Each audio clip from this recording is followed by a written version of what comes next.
What's up? It's Mike Mal, and you are listening to the Athletor Podcast, where we dive into the processes, mindsets, strategies of some of the most successful athletes and coaches from all walks of life.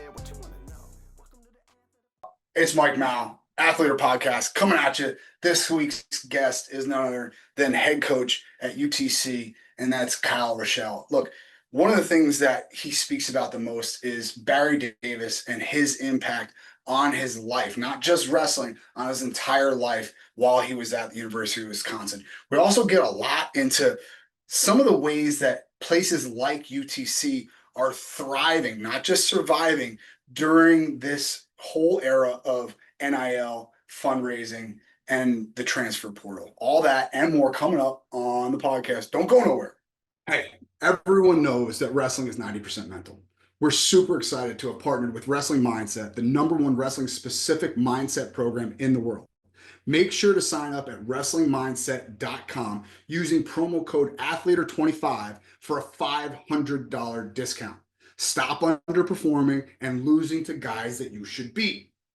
Athletor Podcast, Kyle Ruschell, head coach, UTC. You have had, look, first of all, thank you very much for coming on. I appreciate it. Yeah, thanks for having me. This is gonna be fun. Okay. You say that now. I might have a couple stories on you. That's fine. That's fine. All right, let's go to the Wayback Machine real quick. You know, first of all, you're one of the greatest products from the state of Kentucky in terms of wrestling. How do you get into wrestling in an area that is dominated by football? Is it just you were small? So basketball is a thing in Kentucky. Yeah, I guess so. Sorry. So like my grandfather, he still wears all UK stuff, but whenever I brought my buddies, he'd at least throw in like a UW t-shirt from time to time. But now that I'm done like wrestling and competing, it's all blue, baby. But I didn't start wrestling until 6th grade, and I played all the ball sports: football, basketball, baseball. But yeah, wrestling picked me more than I picked it, really. My older brother did it. My dad kind of started the middle school program, kind of because I wanted to get into it. But I was 91 pounds at the state tournament my freshman year. So football, I was getting smashed, but I loved it. Basketball, I was too short, played it in 6th, 7th grade, and just, hey, we need somebody taller in there. I was like, yeah, well, that cuts that out. That checks out. Yeah, and I couldn't blame the coaches. I mean, I tried my heart out, but that's it. And then baseball, kind of just, I love that sport, playing it. But again, I mean, I tell people all the time, the hardest weight classes to find are 197 pounders, because those 6', the 6'3" guys that can weigh 220 pounds, they can play any sport in the world. They can play football, basketball, baseball, hockey, lacrosse. A 130 pounder coming out of high school, he's got really one sport, and that's wrestling. Yeah, for sure. No, I hear you. And take me, like, what is the recruiting process like for a kid in Kentucky? Especially, like, there wasn't as much streaming then.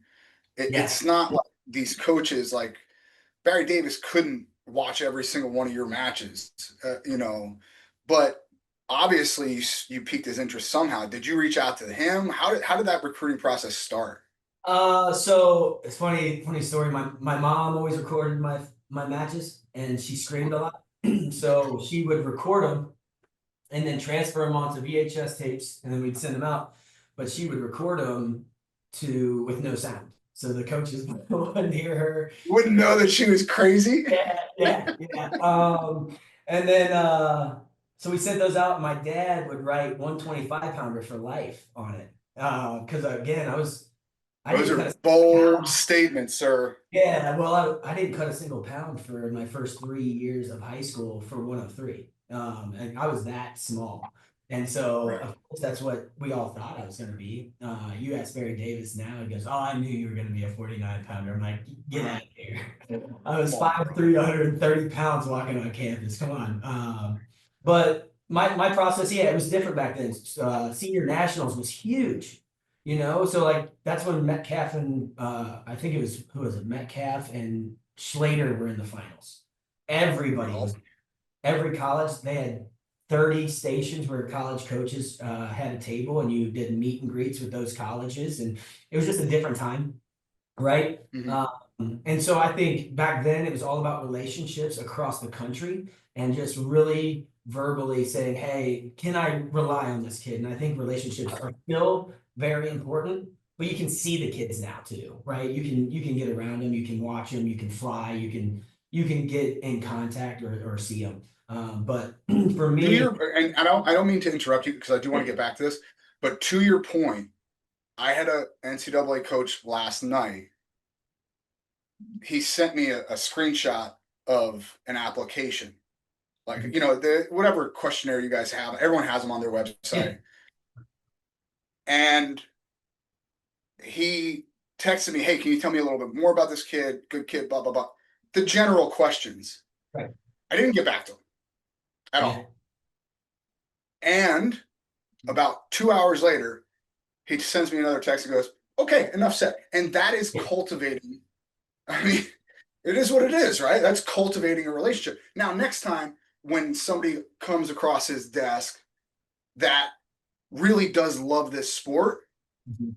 and whether they're good, like I'll tell you if he's not that great of an athlete. Like my son is the slowest thing on earth. Like I love him to death, but he works his tail off, right? Yeah. So, but like there's a lot of upside there, right? But I guess what I'm trying to say is cultivating those relationships is just as important now as it ever has been. 100%, right? And you have to have those, but to find those guys back then, you Yes. really had to take that guy's word. But it only takes one kid that you trust somebody with, and it doesn't work out, or the kid's not what they say he is, and then it's like, hey man, I don't know if I can trust you again. And it only takes one. Especially at UTC. Yeah, Look, when you have 9.99 scholarships, an endowment, and NIL money to throw around, if you miss on a kid, yeah, no big deal. No yeah. big deal. Another one. But at UTC, you just got burned for 5 years. Oh yeah. Especially now that it's the 5-year contracts too, right? And so you're kind of locked in unless the kid wants to leave, right? And so it can be tough. Instead of there's 1 year by year, and if you mess up, like we can take it, like we can't do that stuff anymore. And it's good for the athletes. It handcuffs the coaches, and so you have to be right. And we all want to make sure the kids are taken care of. Like that's number one, and Sure. they want to make sure they have a good experience. But yeah, we get cornered sometimes, but that's the nature of the game. Sure. But Yeah. So get back back to to your recruiting process. yeah, so I wasn't being recruited much out of high school. I think I placed seventh at the Beast of the East, and then throughout my high school career, and then I only won 2 state titles. It's really grew that junior and senior year though. I went to a lot of Jeff Jordan's camps. I went to a lot of Ken Sherto's camps. He had a month-long camp in Cincinnati. My dad let him borrow the mats. I got to go for free because of it, and so I was around some really, really good people that showed me a lot, right? But I didn't get recruited much. A little bit of noise from Ohio because we'd go to those camps, Indiana because it was so close. But after senior nationals, that's kind of when I took third place, lost to a really tough 3-timer from California, 3-2, and then took third. And it was 112. I wrestled 112, which is wild. I tell recruits that, and they're like, what? And it's like, yeah, I was just that small. But the phone rang quite a bit, and I went on some visits. But ultimately, before senior nationals, a guy named Garrett Headley, he wrestled at UK when they had a program, and then he was at Iowa for I think maybe his master's or grad school when Barry Davis was coming through, and he just built a great relationship with Barry. I think he sent one of his own kids from Henry Clay High School in Kentucky up to Barry, and he said, "Hey, take a look at this kid while you're up there." And I think Barry might have called me once. Hey, don't go anywhere. It's Mike. We'll get back to the podcast in just a second. We got to pay the bills though. Do you have an athlete that's looking to break into the social media space? We at athletorlive.com have a brand new in-depth tutorial done by none other than Caden Henshaw. If you don't know who Caden is, he's not even a Division I wrestler, yet he's got hundreds of thousands of engaged followers. Learn how to create engaging content, grow your followers, and open up new opportunities in the NIL space. Go to athletorlive.com/Caden and we'll give you the first module completely free. This kid while you're up there. And I think Barry might have called me once. I didn't understand a word he said because he talks really fast and it's like this and this. And I'm just a hillbilly from Kentucky. And so I probably sold my soul to the devil at that point because I had no idea what the heck he was saying. I just said yes. Whatever you just said, coach, I'm in. I'm in. Exactly. Like my firstborn might be Barry Davis's son now. Who knows, right? Look back at it. But I did well, went up on a visit. They just had the #1 recruiting class in the country the year before me. So they were young. They were trying to get really good. But I had a great relationship with Barry. He was a great mentor of mine, still is to this day. I talk to him once a week. But ultimately, I just felt a good feeling with Wisconsin, with Barry, with the guys on the team. And that was just about it. It was it. It was just it, right? Yeah. Campus. You kind of knew. You kind of knew. Now, what? Okay, we got a ton to talk about because you have had a pretty eventful off season. Eventful is a good way to put it. How about that? Yeah. 2 Tennessee boys are coming home. Oh, yeah. Like that's a big deal, dude. Yeah. 3? Oh yeah, the heavyweight too. Yeah. He's from Ohio, but he knows a lot of many.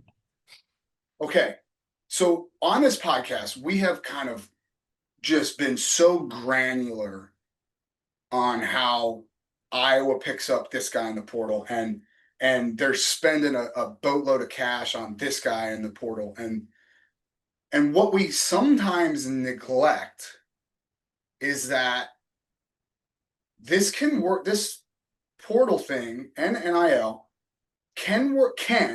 If you do it right, work out for some of the smaller programs, the non-Power 5 programs. It seems to be working out right now for you. You can recruit these guys out of high school. Okay. And it's really tricky because now a lot of these big schools are dropping a bag on a kid that has never done anything in the NCAA. Yeah. And that's tough. Where is your position on NIL and the transfer portal? It's really hard. I'm a person that's super loyal to a fault, I would say. It's weird to say because I feel like if you're loyal, you don't say it. But I stayed at Wisconsin for 13 years. I was there, wrestled for 5, and then coached for 7 or 8. And I love it here. And so, like, for kids to go in and out and not sure what they do, it's hard, right? Because you want them to feel that pressure, and just when it gets uncomfortable, it's not just leave, or you develop a kid and all of a sudden a little bit of money gets, talked about and he's gone. And it's like, dude, we didn't even get a chance to increase you, right? Or what is the deal actually saying? And we can't really talk to them anymore and all this other stuff. So it's really, really hard.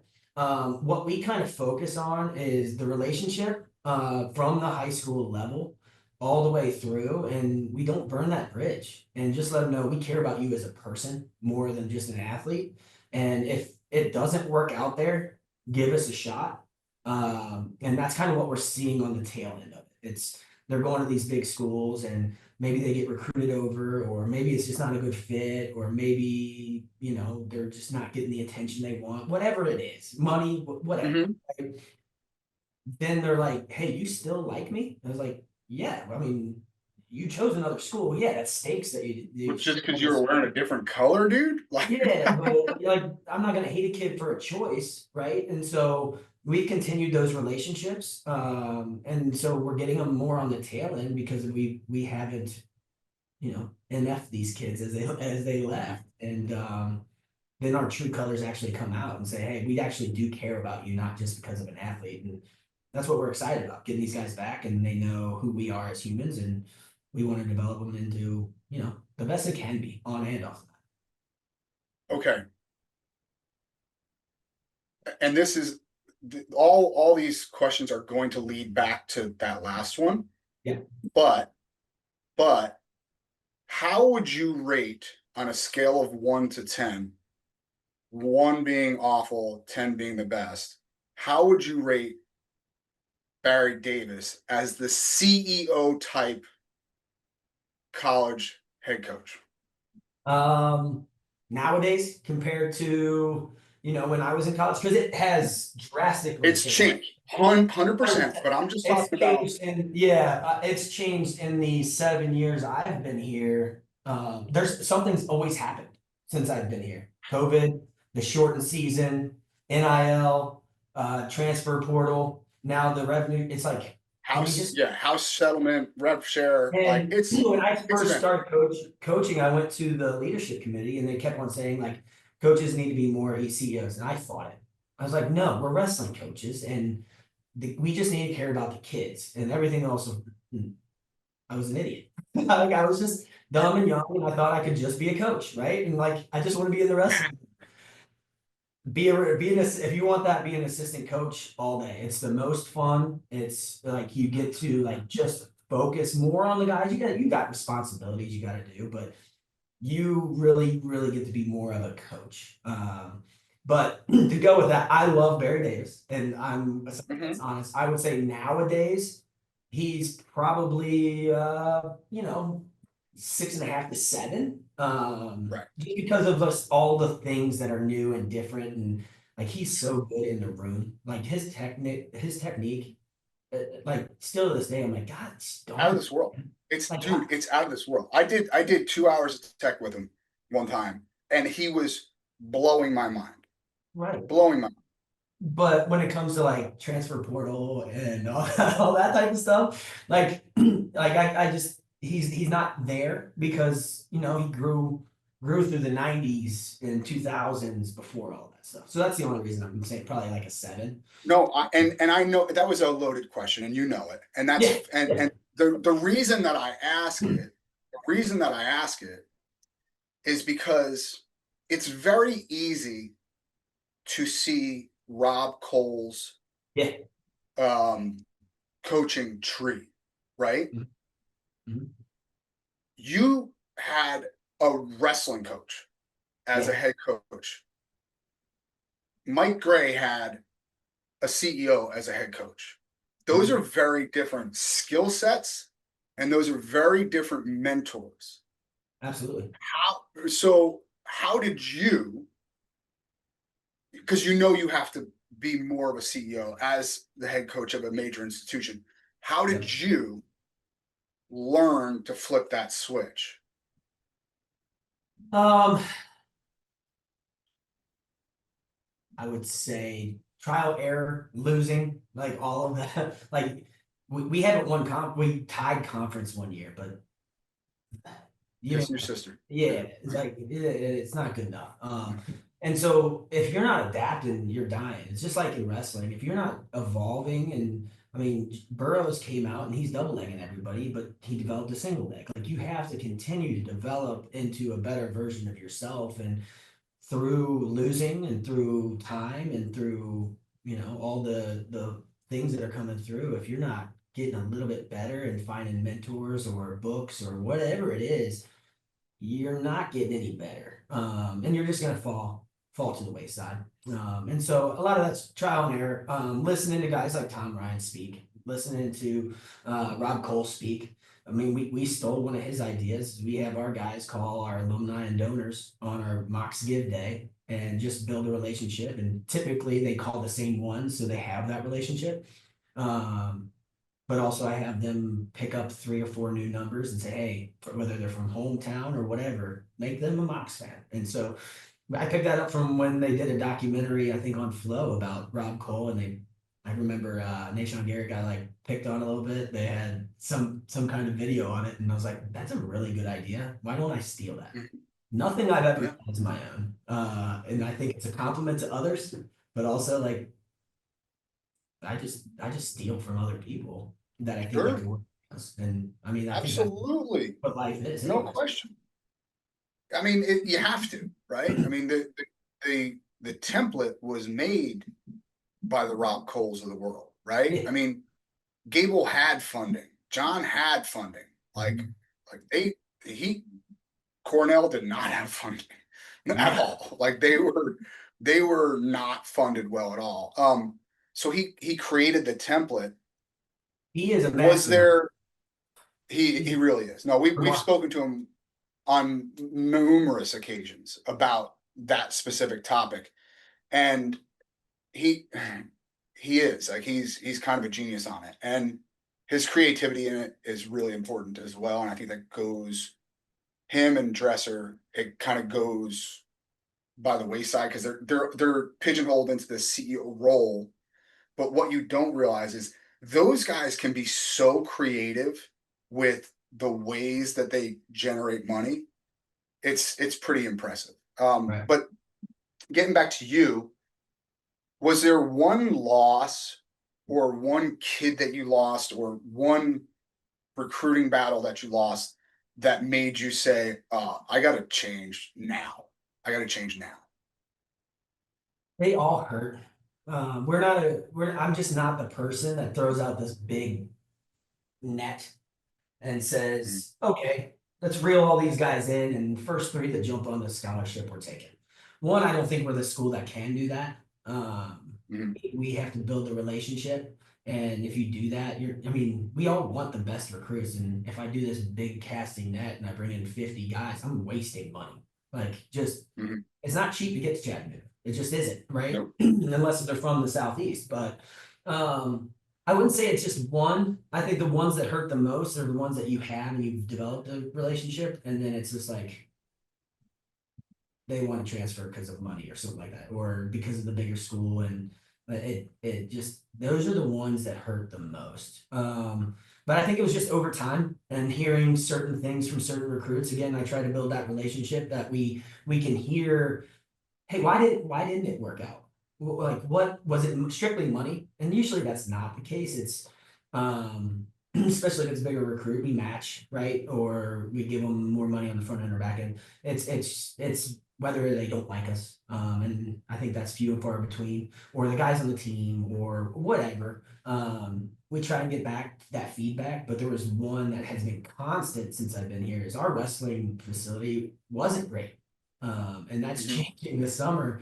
And it's kind of like a energy shot in the arm because this town's really cool. The local Yeah, it is. community for wrestling. I mean, Baylor School was on ESPN because a girl wrestled, and like there's wrestling fans in this area. It's an exciting time, but we would show them everything, and they would walk in our wrestling room, and they're like, "Mm, my high school, like my elementary school is better than this. It's a mat and a half, and your guys are falling all over each other." And it's the development for me was the biggest piece because it was, I'm telling our guys to run each other through that wall, but don't fall on my 25 pounder because we need it next week. And so it's like, well, coach, you told me, but Yeah. it's just, and we've got 3 or 4 concussions from guys that's kicking each other in the face, drilling. And it's like, gosh, Yeah. dang it, man. And it's tough. And so I think that was the biggest feedback that we saw was that piece, and we're fixing it. But what's going to be next, right? We got to continue to clip these little things off of these excuses that kids don't want to come here. And if it's me, just tell me it's me because I get That's it, right? fine. Yeah, that's Yeah, okay because I can't change that. I'm not going to change yeah. that. But okay, so how did you, it's not easy Mhm. to get a new wrestling room. No, It's not cheap. 7 years. And It's it fine as that. 7 years. Yeah. Dude, I commend you. Mhm. I can remember when I was a very small college coach at a junior college level. I brought a proposal and I brought an estimate. to my administration, and it wasn't even a no. He's like, yeah, we'll see. And I'm like, I know when my dad said that, what he meant, that's a bunch of bullshit. Right. Like, no, like, tell me what were the steps that you had to go through to get this new wrestling room, and what's it going to look like? Uh, so we're almost done with it. So we have three. So I'll talk about that in a minute. But yeah, I mean, so I have a really good relationship with our athletics director, Mark Wharton. Loves the sport of wrestling. Was at Penn State for 3.5 years. Oversaw wrestling. Knows Kale really well. And so he loves the sport. Takes his son to the national tournament, and to have a head athletic director at a major conference. He's not even my sport oversight, but he goes, right? So it's super important that you have an AD that cares and likes it and understands it more than anything else, and what the positives it brings to the university and the athletic department. And I think that's where it starts, is for your administration to understand all of those things, all the positives, but then just letting them know of like the safety of like our guys are getting kicked in the face. We've had 4 freshmen of the year, 3 of them, their careers have ended early. And some of that is just like the mats weren't comfortable. Like they weren't, we had 1 layer and the guys were getting just dinged up constantly. And they're just like, I'm tired of getting hurt. I understand that. And so like just letting them know all the things that we need. And then it's like, okay, what's the number one thing? Are the mat space. That's the number one thing. Can you help me find space? And it went through a couple different phases of, so we were in where we host the Southern Scuffle, McKenzie Arena. And then before I got here, Heath Esslinger moved it to this gym thinking, hey, you guys can get this extra space eventually. Well, it just took 10 years to finally get it. And there's an abandoned pool at the end of this. They're like, yeah, you can take that over, but it's going to cost you 13 million. We don't have boosters like that. We got very, very loyal fans and a lot of people that want to give, but we don't have the millions of dollars. We have the 100 here, the 20 there, that type of. We have construction workers and teachers. We don't have CE, right? And then I think a little bit of luck, a little bit of conversation, our AD really fighting for it. So we had this wrestling room, right behind it, there was a 10-foot wall. We can't control the heat. He fought for us to get this whole auxiliary gym on the other side of this 10-foot wall. And so he finally he was like, hey, you're going to get it, but we need to fundraise. I think originally it was like $250,000, and our alumni bounced on it. They're like, yes, we got it. And we have construction workers that can help with some of the costs. We got this.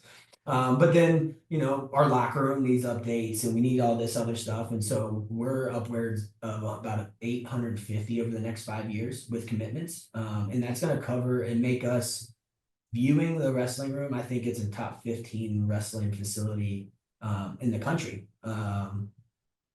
Outside of a couple outside, like in Division I, and then with a new locker room and entryway. And it's exactly what we need. Like, we're not building a new facility. It's just, updating the area. And it's as cheap as it could be, but doing it the right way. And that's the thing I've stressed with our alumni and donors is we only have one shot to do this right.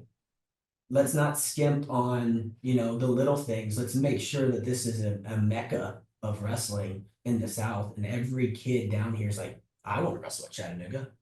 Not just because of the wrestling room, their coaches are nice and the town's cool and they develop guys. But it was a 7-year process. I had it drawn out during COVID of like what it could look like.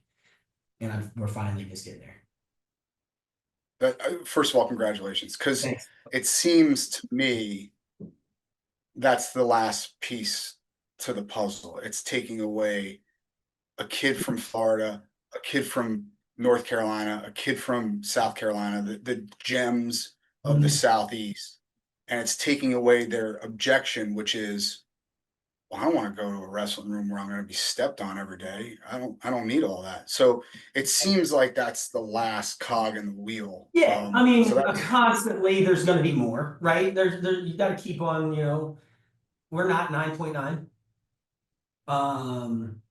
And so we got to. But that doesn't mean as much as it used to. That doesn't mean.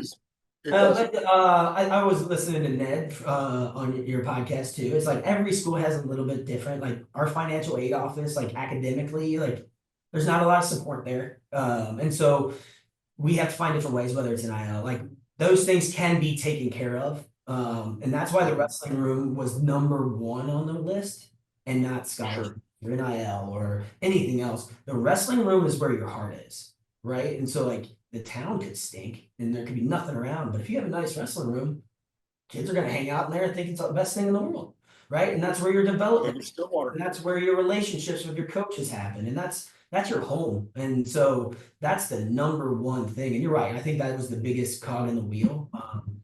But there's little things too that we're constantly going to be fundraising for. Like we never fly. I would like to fly once a year, just to go see other opponents that we don't usually see, to give our guys different competition. Our operating budget, we'd love to get that a little bit bigger. And so there's constantly, it sounds like I want. And as we do, we want. Yes, but that is my dude. So I was taught from a very young age. Mhm. Okay. John Smith sat me down and was like, hey, you're getting into coaching. He's like, always want. Oh, Mhm. like and just know when you have leverage as well. Right. Like Yeah. he told it was in like 2012 or 13, something like that. I remember he was like, look, we won 3 national titles. I had all the leverage in the world walking into that AD's office.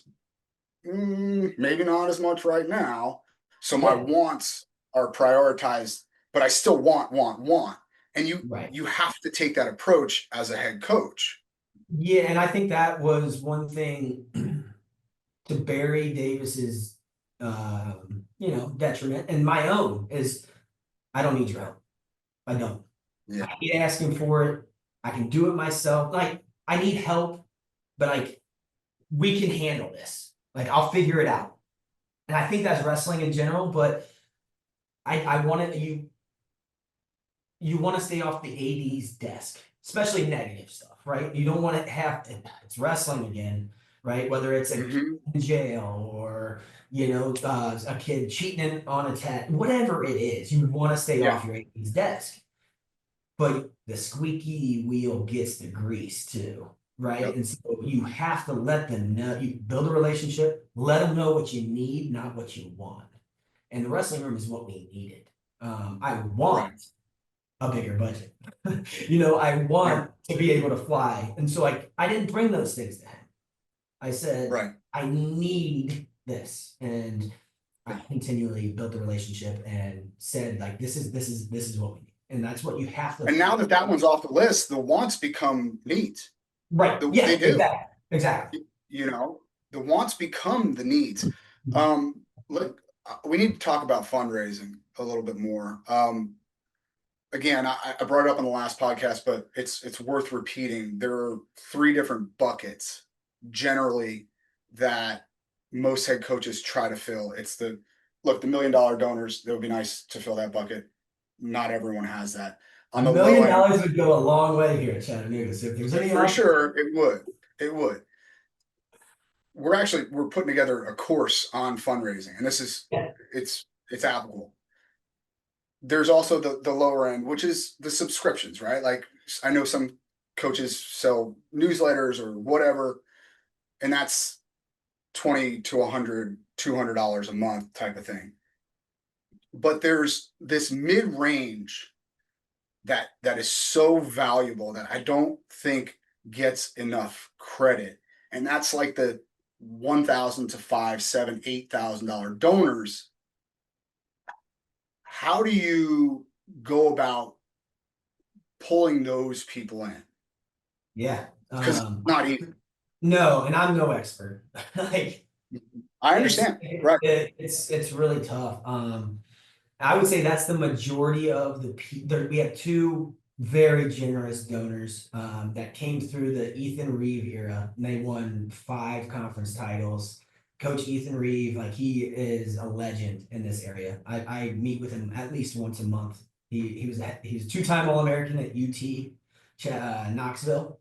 Was in the same weight class as Lee Kemp. And he knows Lee Kemp. He coached at Oklahoma State. Like the guy has been everywhere, and then got out of coaching. Now he's really into strength and conditioning. Now he's retired and just helps me, and he's a mentor of mine. But two really generous donors from that era, but the rest of them are those $1,000 to $2,000 people a year. Mhm. And letting them know what we need and what they want to give to. I found like, yeah, I've tried to keep kids because of NIL money. Our donors are like, we don't want to give to NIL. These kids, they get enough, right? I had to pay for everything. I only got 400. I just got $400 for books, and that was it. It's a different time, and I need to explain that to them. But they want to give to the whole, not just an individual. And so these people that I have that I know, right? And so finding out what they want to give to, and they want to, hey, this is going to affect the next 20 years of athletes that come through here. I want to give to the room.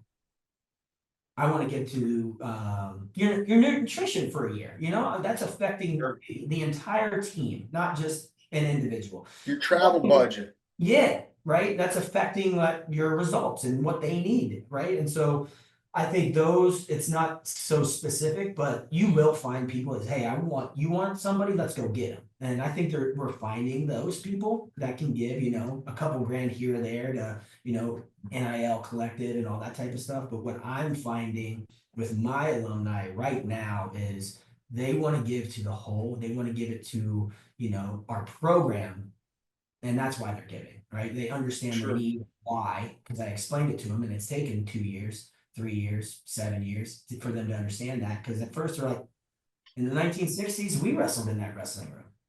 Before Yeah. I moved over to Mackenzie, it's like, it's not 1960 anymore. And I understand that, but Mhm. we've got to have the Yeah. space.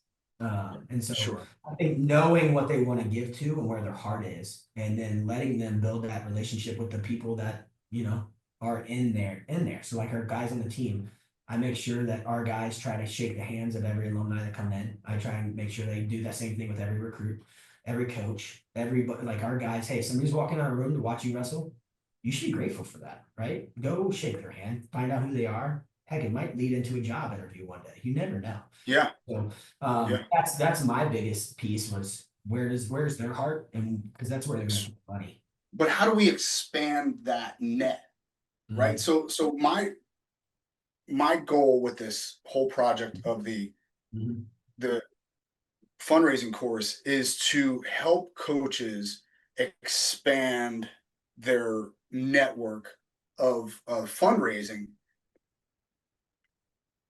One of the things that came up, and this is just a goofy little thing, but I remember Rob Cole saying to me, the best thing that somebody can tell me when I ask for a gift or a donation or whatever is no. And I said, why the heck is that? And he said, it's very simple.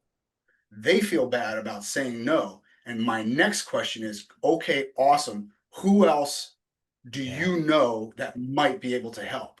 Yeah. That is a genius Yeah. approach to a no, right? And like the fact that he just spews this stuff to me for free is just like I'm so grateful. But like how else can we expect to widen that net of fundraising? Smarter men know the answers to that, because that's kind of what we do too. Is just say, okay, if that's Sure. not a thing for you, is there anybody else that you were like, oh, he was a wrestler, or he like whatever we're into, right? And so Mhm. is there any ties like that you might know somebody that is interested in that, whether it's we have a team chaplain, right?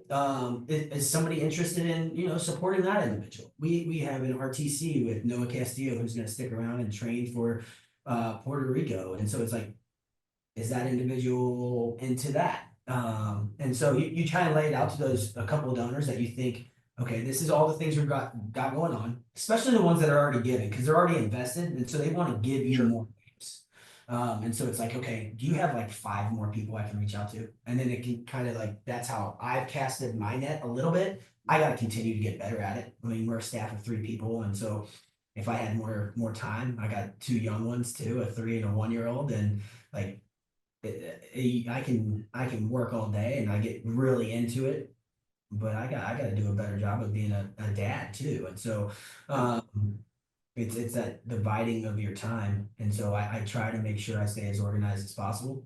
But yeah, finding the new names through that whole process. My father-in-law is a wizard when it comes to that type of stuff too. Tim Johnson, I have this thing right next to my desk.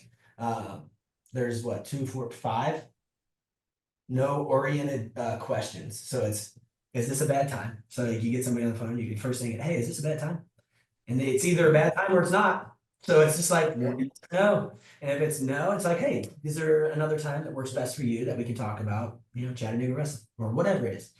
If Mhm. it's yeah, or if it's a no, then you talk to them. If it's a yes, and you figure that out. The other one is it realistic? Like a question like, is it realistic that you would be one of the lead donors in this, or is it unrealistic that you would, be willing to give $100 a month to, Mhm. no Castillo or our operating budget or whatever it is, right? And it's like, no, it's not unrealistic, and you just kind of try to lead them into all of it. And then, are you against this? So if they say no, are you against it or are you just not a good time for you? And so it's just kind of building those questions because I stink at it. Like I just want to talk, and I hate Yeah. asking people. Like that's one of my biggest flaws. I know. I hate asking for help. I hate asking people for money. But as a CEO, you better do things you hate. As a wrestler, we all want to be more comfortable, right? And so, but to be good, you better be willing to get your butt kicked, right? And so I Yeah. kind of just lead it into that. You hate it, but for you to be better and get what you actually need, you better figure out how to get better at it. So if you had to prioritize right now where the needs are for Chattanooga wrestling, you mentioned operational budget, flying somewhere, travel costs, stuff like that. What do you think would make the biggest impact on recruiting? Let's say in a weird world, you get $250,000 gift tomorrow. Where are you spending the bulk of that? Bulk of it, Or if not all? yeah. I mean, first off, making sure our facilities covered, right? And I think it is, right? I think we have enough to cover our wrestling room and doing it right, and then our locker room and doing it right. So making sure all that's taken care of and making sure Mhm. like it's top notch, and they walk in and they're like, they love wrestling here, right? I think Yeah. that's the building of McClellan, not sexy. You walk in and you see, bang, Chattanooga wrestling and all the titles we've won and 165 conference champs. And it's like, oh man, this is cool. Make sure that's covered. Number one. And then I would say, man, something that's gonna last, right? And so I don't know if I would want it to go to, scholarships, but that can go by really, really fast. Mhm. I I would have to think about how we can make it last as long as possible and make it go as far as possible. But right now, because we're seeing an influx of, really good athletes coming in, scholarship money and recruiting. Like those, if you're not recruiting, you're dead in the water. Like if you're not fundraising, you're dead in the water. And so I think fundraising for recruits, whether it's on the front end and you get them here, or it's on the trail end of making sure that they have what they need. I think those are probably the number two without something that's like long lasting, like your wrestling room or locker room or whatever it is. Coaching staff too, yeah. I mean, Yeah, I look at mean, you know, we have a really good camp system, and I have to thank Heath Esslinger for helping me out with that on the front end of it. I got here and he had 700 campers coming in, and we're finally getting back to that because COVID ran into it, and then we shut it down for a while, and now we're finally getting back to it, and that helps me subsidize some of my staff, and it helps subsidize some of our travel, and so making sure our program's safe because that's the number one thing. Like when money comes in, I make sure that we're not in trouble, right? And so like mhm, I'm not coming on my AD's desk and we're $20,000 or $100,000 over our budget. in And the he's like, red. Yeah. Rochelle, what the heck have you been feeding these guys? And so that's the thing is like my restricted budget, make sure that's all covered when we want to travel. And so I think that's super important to stay in good graces with your AD and your budget system. Because that was my biggest concern is you never want to be the bad guy when you're walking on a campus. And so, oh, those guys are always over on their budget. Those guys Problem child. are Yeah, you don't want to problem. be the problem child. No way. And so that's where the money would probably go to make sure we're safe when it comes to our wrestling room, and then our budget, making sure we're not over it. But then recruit, recruit, scholarships. Understood. Okay, we're butting up on time a little bit right now. All right. I'm gonna let Joel. If you have anything before we get to the sprint, Bring it home. Boy. bring it home. Man says, bring it home. Let's go. All right. Don't think too much about these, Coach. Just fire away. What's the best wrestling shoe of all time? So I have watched the podcast and I've been thinking about it. The aggressors, I mean, those things were money. I never got to wear them until I was out of college. And so, but those things were just awesome. I'm not a fast-footed guy anyways. Like I liked guys in on my legs. My coaches hated it. I remember your Pan Am run. Yeah. I remember your So Pan like Am. I didn't hate it, but because they're a little bit heavier, they're a little bit like slower. True. The whole soul and like they lasted forever. But the They ones last forever. I love the most were these ASIC. They zipped and then the Velcro. It's like maybe Ultra Flex or something like. Yeah, They I know what had you're talking about. strap that interlocked and you strapped it. Like those were cool for camp. Those were cool. Just like I zipped and tied and went, and I'm like, Yeah. cool to like, oh, you want to go? And I just zipped and gone. Like those Don't make me zip up. Yeah, like I had probably 5 pairs of those bad boys. I love things. And I don't know if anybody mentioned those, but I'm not a big shoe guy either. Like I wear black combat speeds. Like the guys make fun of me all the time. Those are Like, good. I Those are love good though. right? Like I got Me longer too. feet too, so like those are great basic shoe, but I don't get into all the colors. Like it's just I'm pretty standard. Yeah, Yes, are those it? the silver and black ones. I love those suckers. But those things. Okay. I rocked Beautiful. five different pairs of those things. All right. So What's you your have favorite made shoe? combat speeds. Combat By speeds? far. Yeah. It's not even close. My biggest problem with combat speeds, because we're in Adidas school, the colorways. Like I love some of the colorways, but I just like, why can't I just get like a gold and navy blue or a navy blue Sure. and white? Something that matches our school colors a little bit better. And I'm sure I could find them, but No, it's not. No, you can't. No, because Adidas is not. No. yeah, We can talk about that offline. But yeah. I saw these ones when I was looking this up. There was some sweet ones. It was a blue and then a baby blue, like combined together, and they must have been overseas or something. Those things were bad. yeah, no, but for my money, combat speeds are the best. Like pound for pound, every time. I know what I'm getting. Those are the best shoes as far as I'm concerned. They're lightweight. They're Yeah. I cut off the Velcro every time because there's nothing Every time. worse. Oh, Yeah. back in college, we got those old that there was zip. You would tie them and you zipped them, and they had this awful Velcro, and you get the leg, and you get that Yeah. Velcro. And it ripped. Yep. That was the Absolutely. worst. I always cut Yeah. my combat speed lace covers off, and I'm an old man, so Yeah. I don't have to take my laces, and so I just let my laces dangle. And if they come Yeah. untied, it's like, hey, you got to give the old man a break, anyways. But if I don't know what you're talking about. if I come into practice with my fingers and my laces taped, somebody's getting it. Somebody's going to get it. I love that. All right.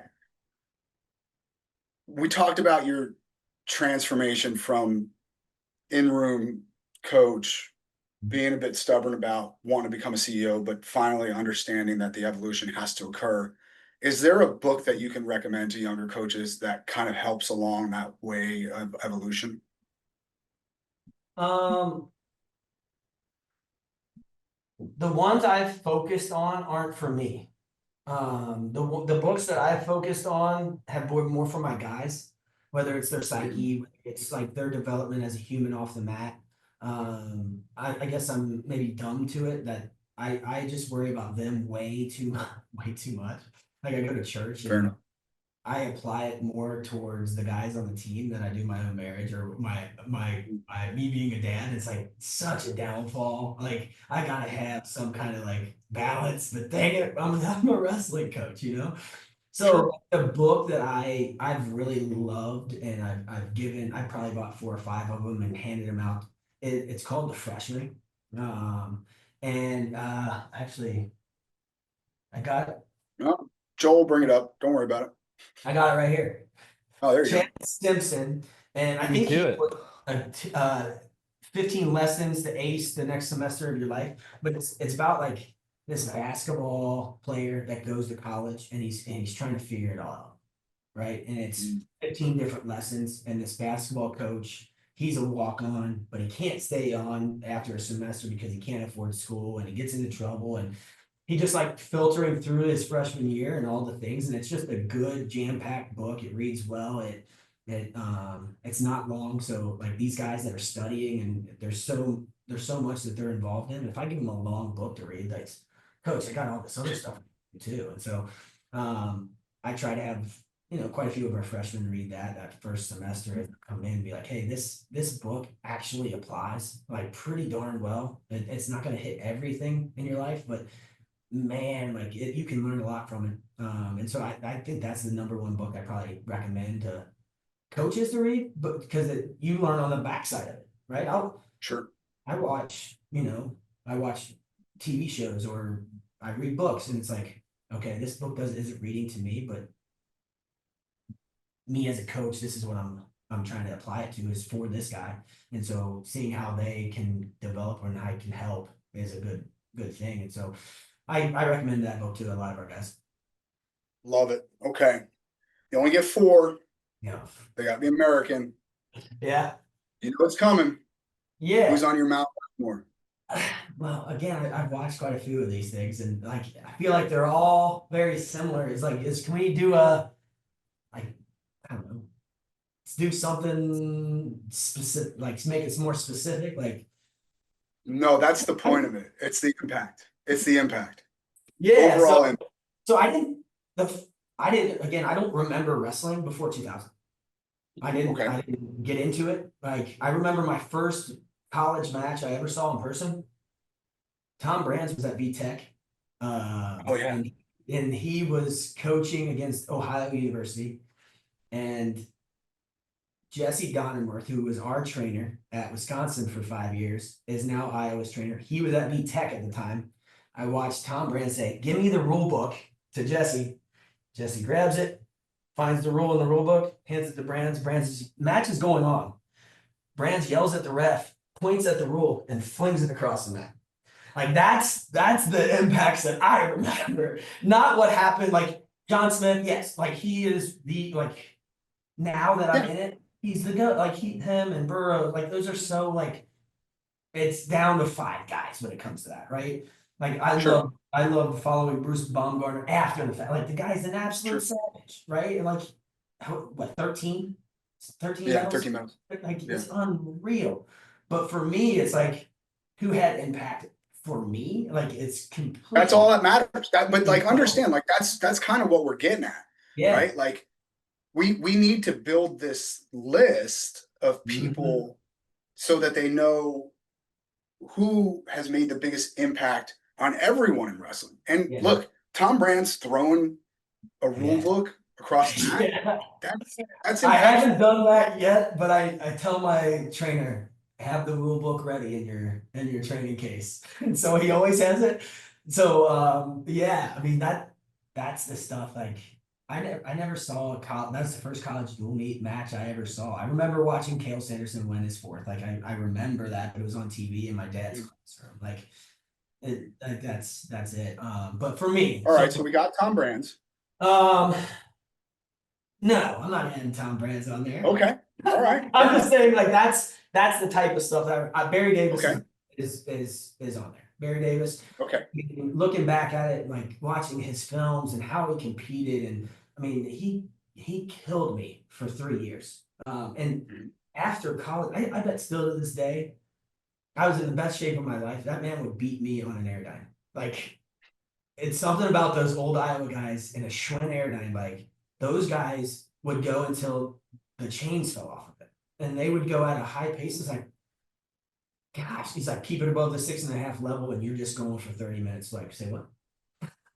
Do what? Like, okay, 10-minute break, and we got a 30, another 30. I'm like, get out of here.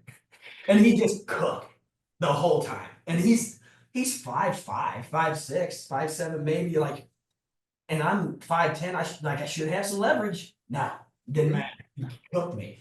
But Love it. watching some old film now, like he's walking, pacing at the Iowa-Oklahoma State duel, and he's shooting the guy down. He's just walking and shooting him before the match. It's like the guy was just a beast. Like in my mind, like I love Spencer Lee. Like I've known him forever.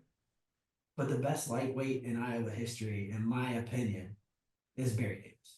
3-time. Ooh, those are bold words. It is. It's very bold, but I mean, he was a 4-time Big Ten champ. He was a 3-time national champ, world silver medalist when he was in college, like, or Olympic silver medalist when he was in college, like 3-time Olympian, like lightweight. Yeah, no, look, it's very arguable. Absolutely, and his winning percentage, one of the best, maybe if not the best in Iowa history. Like the guy's a monster.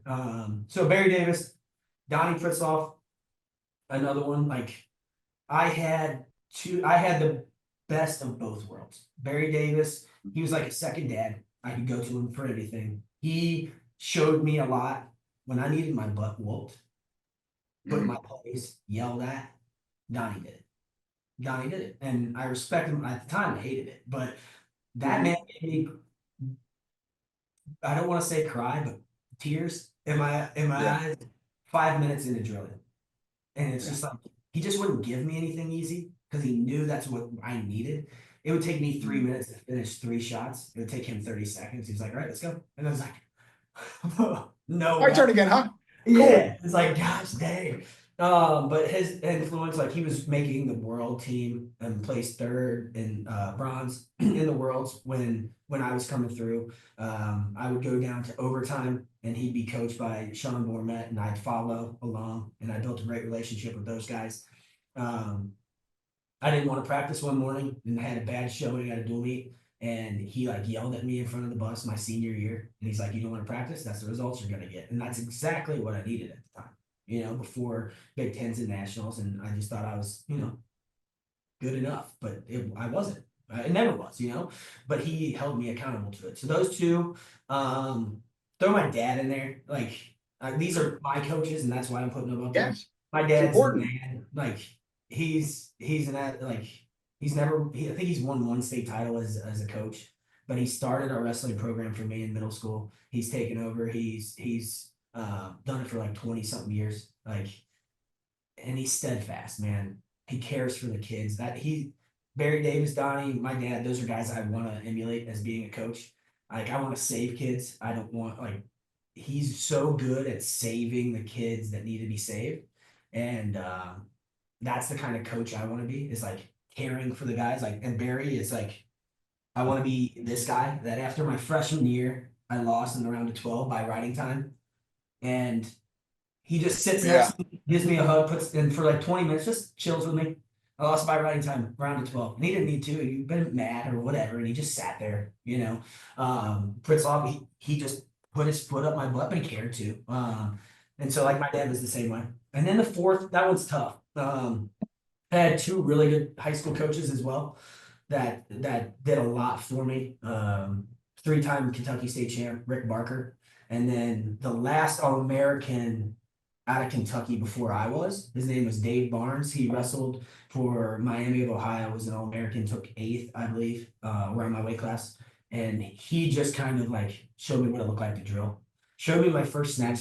And like, that was one of the, like, going into college, I didn't shoot. I did slide bys and snatch single legs. Like, that was it. And scrambled my butt off. Like, that was it.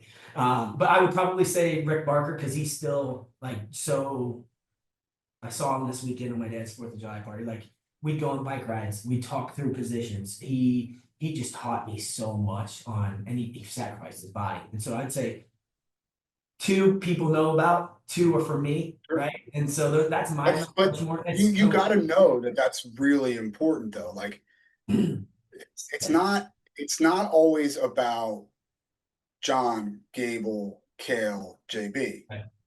It's the impact on you, and that's really good. All right, last one. We are butting up on time. Magic wand. You get to change one thing about the sport of wrestling. What is it? This is a tough one. I was asking my assistant coaches like their ideas. I don't know how you do it, right? We got to make it more mainstream. Like we got to be more visual. So however that looks, right? I know like we've been talking since I've been coaching, since I've been in the sport, we've been talking about moving it to one semester. Like, I don't know if that's the answer, but we gotta make this more visible to your occasional fans. And and understanding it. Like again, like it's a magic wand, so I don't know what the answer is to that. Well, but like however let's go one at a time. Let's go one at a time. Yeah. Number one, I think dual meet national championships Definitely, includes dual meets are the thing, right? I For love sure. our national championship. Like No, it's great. to that is awesome. Getting the guy to the round of 12 and All-American, huge for a school like mine. 100%. But we brought Iowa here, and we had over 3,000 fans. We have Ohio State coming in this year. I'm trying to get it to 5,000. You know, like that's huge for a school like us. Dual meets are awesome. They can understand that. Like people can show up. Yeah. They understood. Like when we wrestled Iowa, people didn't know wrestling. Like that was exciting. It's like thanks. You got to have the product too, but and our guys have to fight for everything. But duels for sure. But we gotta be. I understand like you know the videos that we show like flows and UFC Fight Pass. It's too hard. It's too hard. Like I'm trying to understand where my alumni can watch our dual meet from week to week, whether it's UFC Fight Pass, they gotta buy it. Flow, they gotta buy it. ESPN Plus, they gotta buy it. It's like we have 6 different streams and it's hard. Like which is it's good and bad to have different streaming services, but at the same time, it's like I want to send them, hey, every One week. place. This is it, you know? Yeah. We might be able to help with that too. All right.